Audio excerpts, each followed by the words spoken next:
Vitamin D હાડકાના સ્વાસ્થ્ય, રોગપ્રતિકારક ક્ષમતા તથા ઉર્જા માટે બહુ જ જરૂરી છે. નવજાત શિશુઓ માટે સવારના સમયનો સૂર્યપ્રકાશ ખૂબ જ ફાયદાકારક હોય છે. તેનાથી ઘણી બીમારીઓ સામે રક્ષણ મળે છે. વિટામિન ડી શરીરમાં કેલ્શિયમ તથા ફોસ્ફેટના સ્તરને નિયંત્રણમાં રાખે છે, જેનાથી હાડકાનું સ્વાસ્થ્ય સારું રહે છે. તે હાડકાને મજબૂત બનાવે છે અને ઓસ્ટિયોપોરોસિસ જેવી હાડકાની બીમારીઓથી બચાવે છે. વિટામિન ડીની ઉણપના લીધે રિકેટ્સ એટલે કે બાળકોમાં હાડકાં નરમ થવા અને ઓસ્ટિયોમલેશિયા એટલે કે મોટાઓમાં હાડકાં નરમ થઈ જવા આ ઉણપના લીધે થાય છે. પ્રાકૃતિક રીતે સૂર્યપ્રકાશથી વિટામિન ડી શરીરમાં ઉત્પન્ન થાય છે. વિટામિન ડી શરીરના યોગ્ય વૃદ્ધિ અને વિકાસ માટે પણ મહત્વપૂર્ણ છે. તે ડિપ્રેશન અને મૂડ સંબંધિત સમસ્યાઓમાં પણ રાહત આપે છે. વિટામિન ડી મજબૂત અને સક્રિય સ્નાયુઓ માટે મહત્વપૂર્ણ છે. તે માછલી, દૂધ અને ડુંગળી જેવી વસ્તુઓમાં થોડા પ્રમાણમાં મળે છે. કોઈ પણ વ્યક્તિના આહારમાં પૂરતા પ્રમાણમાં કેલ્શિયમ ન હોવાથી પણ રિકેટ્સ થઈ શકે છે.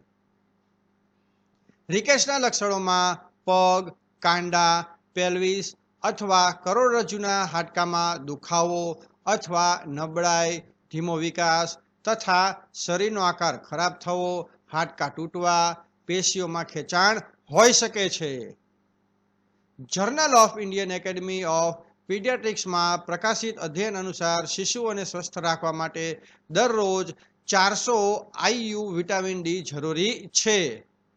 વિટામિન ડીની યોગ્ય માત્રા શરીરમાં જળવાય તે માટે આહારમાં કેલ્શિયમ, ફોસ્ફેટ તથા વિટામિન ડીનું પ્રમાણ વધારવું જોઈએ અને પૂરતા પ્રમાણમાં સૂર્યપ્રકાશ લેવો જોઈએ. મશરૂમ સૂર્યના પ્રકાશમાં જ ઉછરે છે અને તેથી તેમાં વિટામિન ડી ભરપૂર હોય છે. ઉપરાંત મશરૂમમાંથી તમને વિટામિન B1, B2 અને B5 પણ મળી રહેશે. યાદ રાખો કે પ્રાકૃતિક સૂર્યપ્રકાશમાં ઉગતા મશરૂમનું સેવન કરવું. અન્ય અનાજની જેમ દલિયા પણ વિટામિન ડીની પ્રચુર માત્રા ધરાવે છે. આ સિવાય ઓટ્સમાં જરૂરી ખનિજો પણ હોય છે. ગાયનું દૂધ તમારી દૈનિક વિટામિન ડીની જરૂરિયાતના 20% ભાગ પૂરો કરે છે. આ સિવાય તેમાંથી કેલ્શિયમ પણ મળી રહે છે.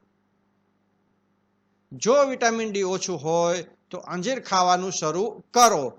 તે વિટામિન ડીનો સમૃદ્ધ સ્ત્રોત છે. તમે સૂકા અને તાજા બંને અંજીર ખાઈ શકો છો.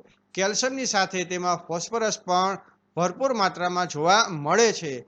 આ હાડકાં માટે ખૂબ જ ફાયદાકારક છે.